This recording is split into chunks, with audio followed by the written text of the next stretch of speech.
Fizikal cergas, minda cerdas, peta berbicara, idea bernas. Bismillahirrahmanirrahim. Assalamualaikum warahmatullahi wabarakatuh. Salam sejahtera dan salam keluarga Malaysia.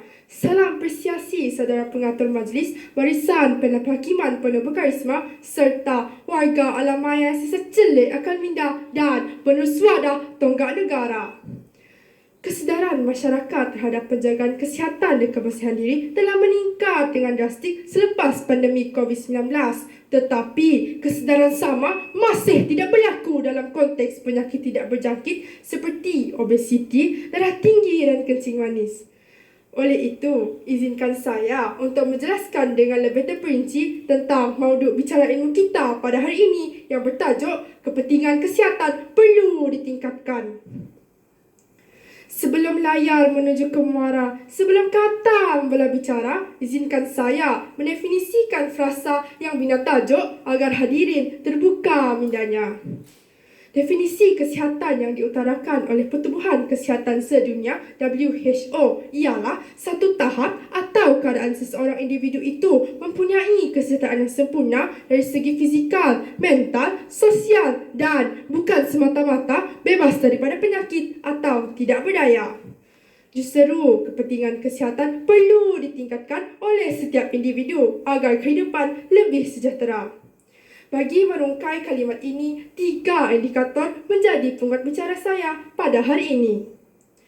Saudara dan saudari yang saya muliakan, indikator saya yang pertama, kesihatan yang baik pemangkin kesejahteraan rakyat.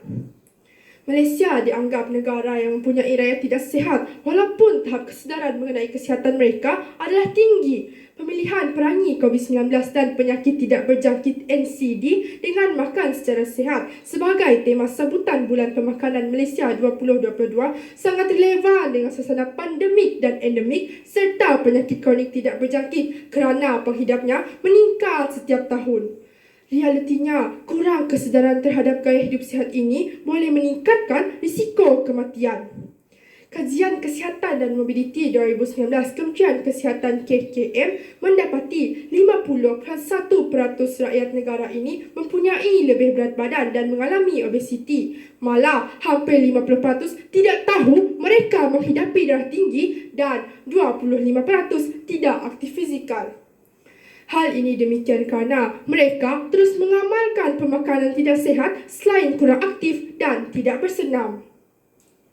Tuntasnya, pelaksanaan kempen yang berterusan dan pembibitan masyarakat dapat mewujudkan trend untuk hidup lebih sihat dan aktif dalam lapisan semua peringkat umur demi melahirkan generasi berkualiti dan produktif. Saudara dan saudari yang saya hormati, indikator saya yang kedua, kesihatan mendisiplinkan masyarakat. Menurut Pengarah Bahagian Pendidikan Kesihatan Kementerian Kesihatan KKM, Suraya Syed Mohammed, seramai 3.4 juta orang dewasa didapati mempunyai sekurang-kurangnya 2 penyakit tidak berjangkit. 50.1% ada masalah berat badan berlebihan atau obes, manakala 95% didapati tidak cukup mengambil buah-buahan dan sayuran, sedangkan bahan ini merupakan sumber vitamin bagi mengurangkan risiko mendapat penyakit. Selain itu, kajian membabitkan 1 juta penduduk Malaysia menunjukkan secara puratanya mereka hanya berjalan 2,500 langkah sehari berbanding penduduk Singapura 4,000 hingga 5,000 langkah dalam sehari. Setiap individu harus berdisiplin dalam meningkatkan kesihatan mereka. Misalnya, seseorang yang mengamalkan gaya hidup yang positif akan sentiasa berdisiplin seperti menjaga kebersihan diri, pengambilan makanan mengikut piramid makanan, diet yang seimbang dan menjaga persekitarannya. Justeru, janganlah kita mandi tak basah, tidur tak lena kerana ini akan meningkatkan kesihatan kita.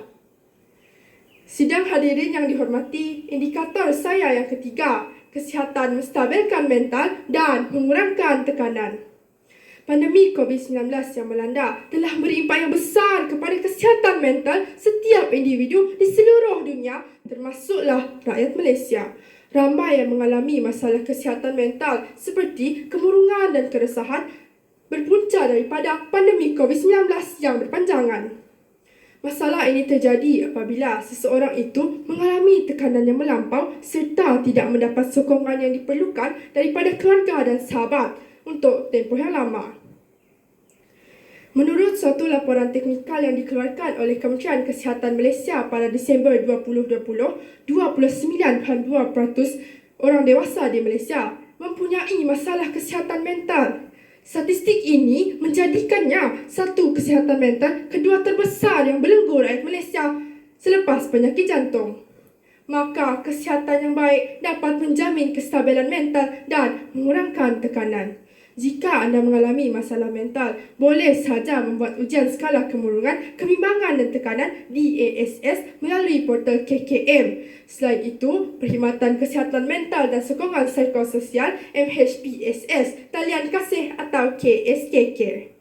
Justeru, pastikan kita sedar akan kepentingan kesihatan mental agar dapat menjalani kehidupan seharian dalam suasana yang harmoni dan sejahtera. Saudara dan saudari yang saya kasihi, sebagai penutup bicara saya pada hari ini, marilah kita sama-sama menjaga kesihatan fizikal maupun mental agar kehidupan sentiasa sejahtera. Individu sihat mewujudkan masyarakat berkhidmat meneraju negara berkat. Kesihatan cemerlang, negara terbilang. Sekian, wabillahi taufiq wal hidayah. Assalamualaikum warahmatullahi wabarakatuh.